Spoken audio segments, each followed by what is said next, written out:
Hi everyone, Joe March here, also known as Sorcerer, and today I'd like to show you a piece of art I made that I call the Map of the Eternity. This was my attempt at illustrating symbolically what it is that I see whenever I have visions of the eternity. So for the background, I have grabbed an image online of a spiral galaxy because what I see always appears as a spiral, but it simultaneously appears as this combination of fractals growing out infinitely in all directions. I've used different spheres here to represent the fractals instead of doing fractals themselves because I'm no artist and the point wasn't to show the fractals themselves, but rather to show what they represent. In my vision, this would be more of a three-dimensional object that is growing in all directions with the different fractals moving through and into each other, and that is not something that I can put on paper even if I was 3D modeling. I don't have any way to make what I see appear. So instead I've used symbolic representation here with these spheres in a two-dimensional format and just thrown it over this spiral galaxy image, which I've chosen specifically having two arms because everything that comes out of the center seems to come out based on these two polarities that sometimes we refer to as masculine and feminine energy. So there's a few different ways to interpret what you're looking at here, and we're going to go through them all. The centermost area here, you see one circle with a lot of other circles that are kind of going through it but wrapping around it, and then they're all surrounded within a circle themselves. That whole area would be what I would call the source. That is the center of this thing. That is the origin point of everything. It is the middle of the spiral. It is the center of the expanding mass. It is the area from which everything else is created. And this should not be a weird concept considering the way this is depicted in other cultures, religions, etc. This is the source. Now, why do I draw the source as having a central circle surrounded by all these other circles? It's because, from my viewpoint, the source is not just this central illuminating point. If you want to look at it that way, that would be the bright light in the middle. Source is also what I would call the primordials. It's all of the different forces that come forth, that are ushered forth from this central creative force whenever it splits itself apart. And so there's a couple ways to look at this. One thing is you have the yin-yang symbol, and you can see that made up by the spiral arms here as well. That any two primordials could be fashioned out to be the male and female. And you can't entirely see it here because I couldn't make the spheres encompass everything, including each other. And the number of spheres here is just an image. It doesn't represent the number of primordials or any of that.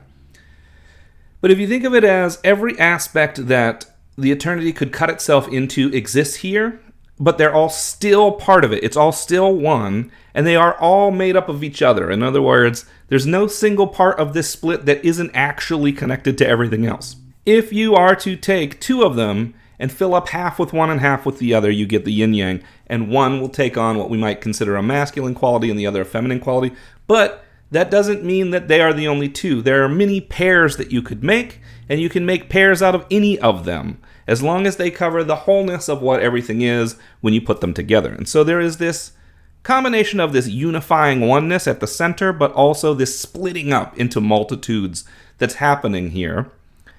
But what is happening is these things that are split up into these different things that echo out into the rest of this entire map here in order to create the rest of what exists.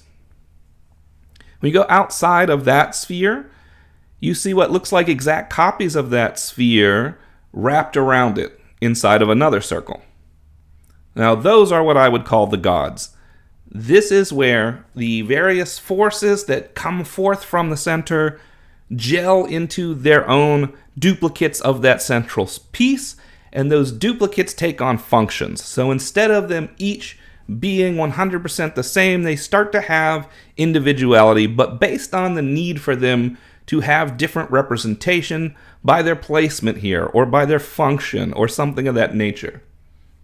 And these things are what we'd call the gods. They don't have any kind of physicality, not even in a spiritual sense. They are completely ethereal or intangible, but they are representations of these actual forces, which are the creating forces of the cosmos, and it is from them that everything starts to be created into forms and shapes and things like that. And as that echoes out into the next circle, you see what looks like duplicates of the entirety of the central circle and those circles around it. And those things are us.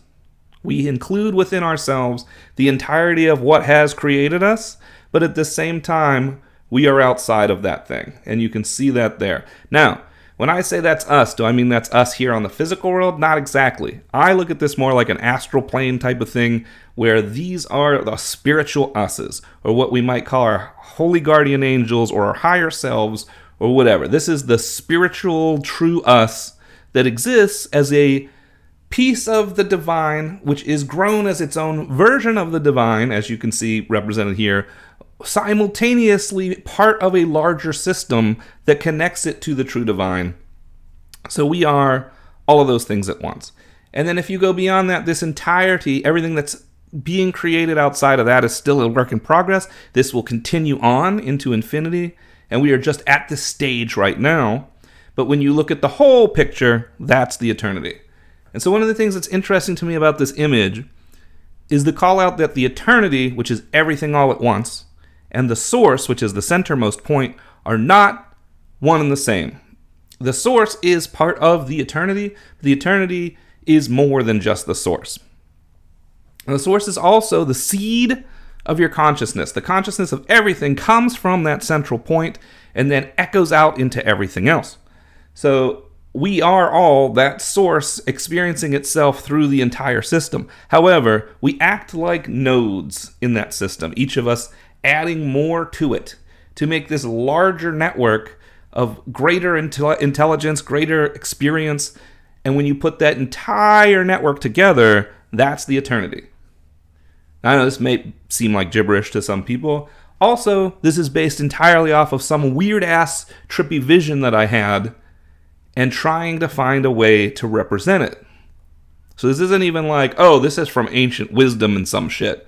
I mean, I can draw parallels to what other people have talked about, and I believe that they saw what I saw and we're all trying to describe the same thing. This is where my brain is at with what I have seen in the past 7 years and trying to come to grips with how this all works.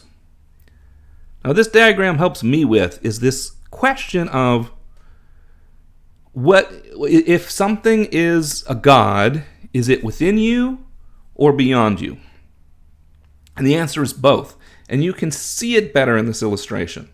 Each individual around this circle here, they have the entirety of the rest of it within themselves. They are a copy of the source and all the gods. They are all the primordials, all the gods. That's what makes them up. But they have moved on, just as these gods have become the source, but with functions. We have become the source and those functions, but given form. We are beings. We have our own individuality, our own interactivity. Even on the astral plane, even though it's not the physical plane, there is this form to everything that doesn't exist prior to that. This manifestation of things where we interact with each other as individuals. That's what is happening along that circle on the outside. But each of those things within it has a duplicate of the whole. But we are also our own individual representations of that whole. We are our own reflections of the whole. And when you put all of us together, along with the origination of us, that's the eternity. So let's say the topmost circle of circles in there could be me. But even though I'm that, and the gods are inside of me, there's also gods right the next layer back. You can see the bigger gods that created everything, theoretically. I could be talking to the god in me or that bigger god, and I will most likely get similar or the same answers. But the god in me is my representations of that godly force, so it's more personal. It's a personal god, and the god out there is the impersonal god that represents the force impartial to us specifically. Now, which one are you talking to? I don't know. I just know for me, it's always been a path of going inward and talking to these internal gods within the self, but sometimes something greater seems to echo through, as if these larger gods do get in contact with you when you really need that extra push. So I think it's both. Now, I also like to look at this as a representation of the different worlds that we might talk about in, Golden Dawn, Kabbalah, or you might even use the New Age terms like, the planes. If we look at just the centermost circle, not the entirety of what I call the source, but the centermost circle there, that would be like Kether, or like Absolute, or the mental plane, or the source, or whatever you want to call it. Like that outer ring around the light that's there. Then you've got the ring around what I was calling the entire source before, that ring between it and the gods. That ring would be the causal plane, or Berea. Like this creation, the forces of creation. This is where the forces of creation emanate from. And then you've got the ring that's around the gods, and that would be the astral plane, or Yetzirah.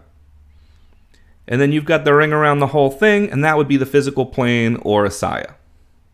And so you can see that we, as these things that are on the outer edge there, we touch two rings. We touch the ring that would be the physical plane and the ring that would be the astral plane. So we can exist in those two places at once. The gods are in the astral and the causal at once.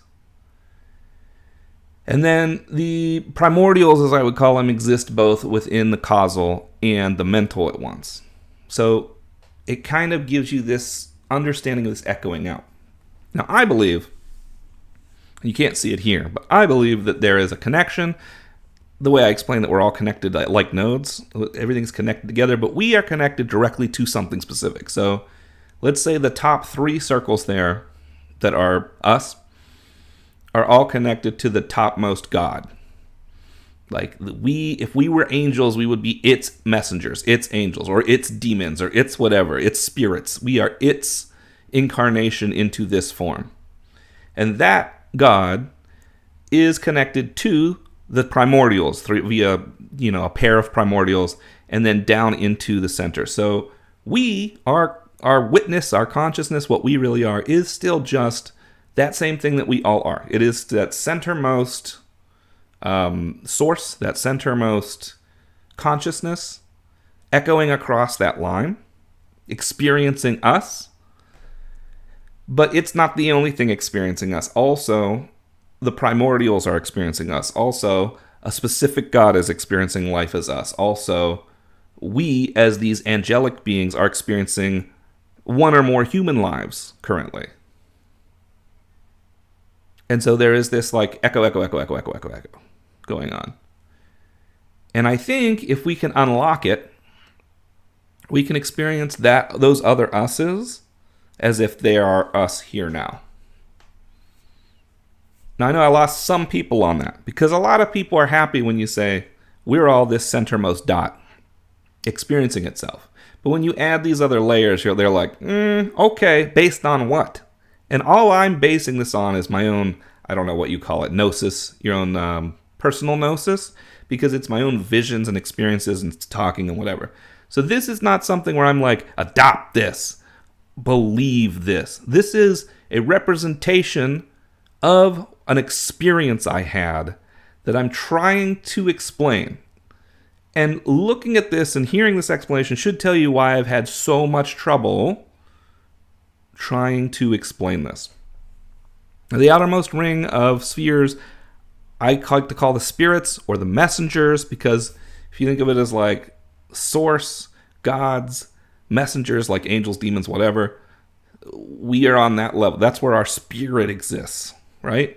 And if we can get in touch with that thing and wake it up within us and start to be aware of everything that's happening on that level, that's knowledge and conversation with the holy guardian angel. That's acceptance of the higher self. That's bringing the higher self into the self so you can live as it. That's what that's about. But you can do that even if you don't recognize that you're the source seeing itself. And you can recognize yourself as the source without doing that. So I think there's different layers of waking up. And we like to be like, hey, our way is the only way. And it's like, well, there's numerous aspects to what's happening here. And there's not a right way to do it. And then when you add the idea of like these functions that we're supposed to all hold, that the gods hold, that we hold, that make up the entire structure of the eternity, then we're not even meant to all be the same reflection. We're meant to specialize in a way. So it's interesting to stare at this and think about what it could mean as a practical exercise. And it makes you start to think about the world in interesting ways. But that's the only real reason I'm bringing it up. One, because I wanted to share these ideas, and this is a way for me to do it where it doesn't just sound like me pointing around at nothing. And the other, because I do feel like there is some value in just thinking about this. Even if you 100% disagree with my takes on what this means.